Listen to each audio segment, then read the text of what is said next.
今天是去动手术的，要跟脸上这一颗说再见了。接下来这一整个礼拜我练习腹语术，这样是不是看起来很浮夸？在美国要看医生，费用是怎么算的呢？医生总共跟保险公司请款请了3700，每个月保费是这么多。Hello， 大家好，欢迎来到今天的小丹 Party V， 我是小丹，今天没有带专家。虽然今天可以穿得像是欧机上出游服，但是今天不是出去玩的，今天是去动手术的。从去年11月开始啊，如果稍微有点眼尖的观众就会发现呢，我左脸这边长了一颗小痘痘，真的是很黄啊，就不能用一般对付痘痘的方法对付它，怎么挤都挤不出来。大家也知道挤痘痘是一件多么爽快的事情。关键呢，就去看一下皮肤科，才知道它不是痘痘，它是一颗 neurophysioma 神经鞘瘤。今天终于约好了要去做个小手术，把它切掉。今天这一集呢，就是来跟大家分享一下，在美国这个不是全民都有健保的国家啊，要看医生啊等等之类的那些费用是怎么算的呢？能够有医疗保险，其实真的是一件很幸福的事情。我们来开始今天的影片吧，往诊所前进 ，Let's go。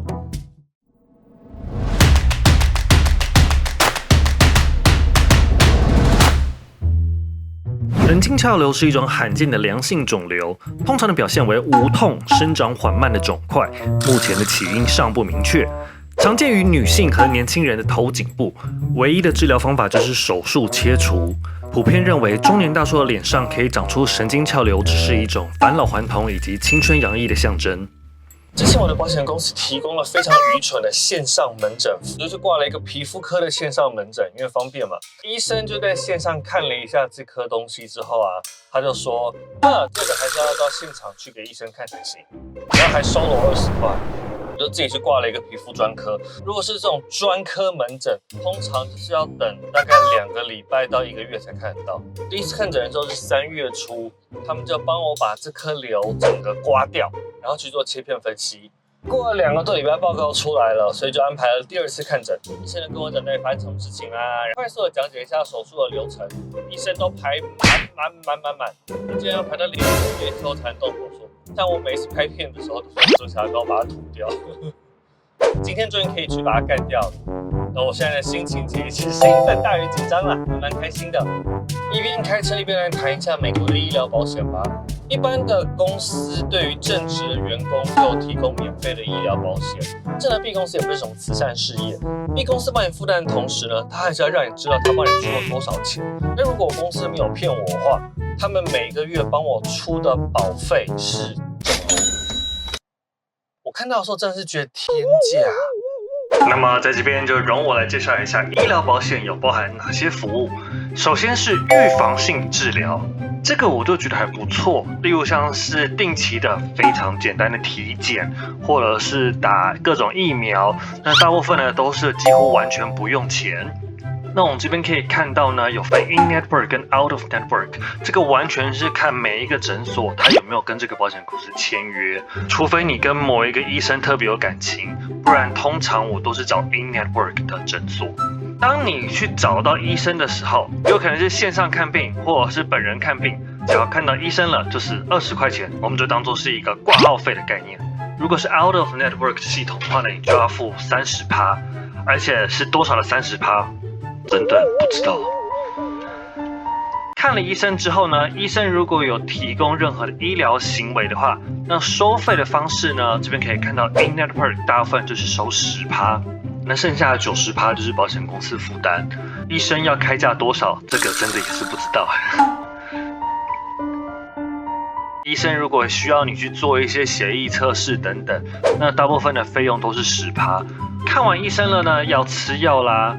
那美国是完全医药分业的，一般的情况下大概就是10块、20块这样子付，真的很感恩没生过什么重病，我一直都是在最便宜的这一边。现在来看一看，这是我从来没有用过的 Urgent Care 跟 Emergency Room Visit， 对我的认知，他们不一样的是差在有没有性命危险相关。如果是 Urgent Care 的话，也是20块 ，Emergency Room 的话，这是100起跳。那我们再回来看到这里我们首先第一个看到的是所谓的 deductible。Deductible 其实是很简单的概念，就是等到你付的钱超过了这个之后，接下来就会有超过 Deductible 之后的算法。例如像是我们看到 Out of Network 这里，当你超过刚刚那个 Deductible 之后，你剩下的你就要付30%。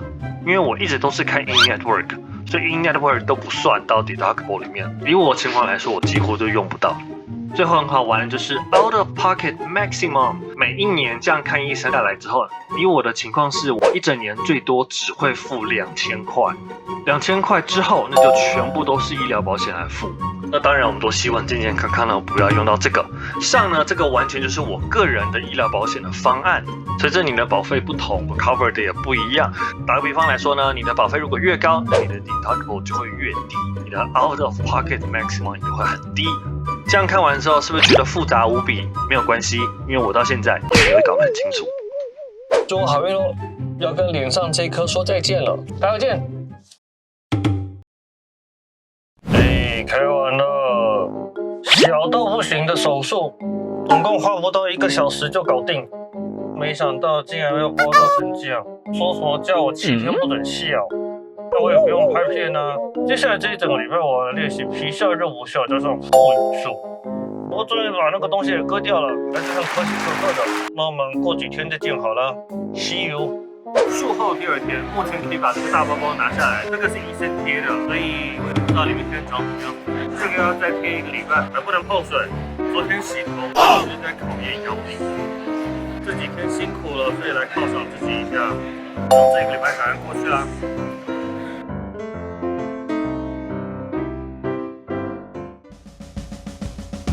嘿，这是看起来很浮夸。1个礼拜了，我终于可以把它拆掉了。我要来拆了，现在很兴奋。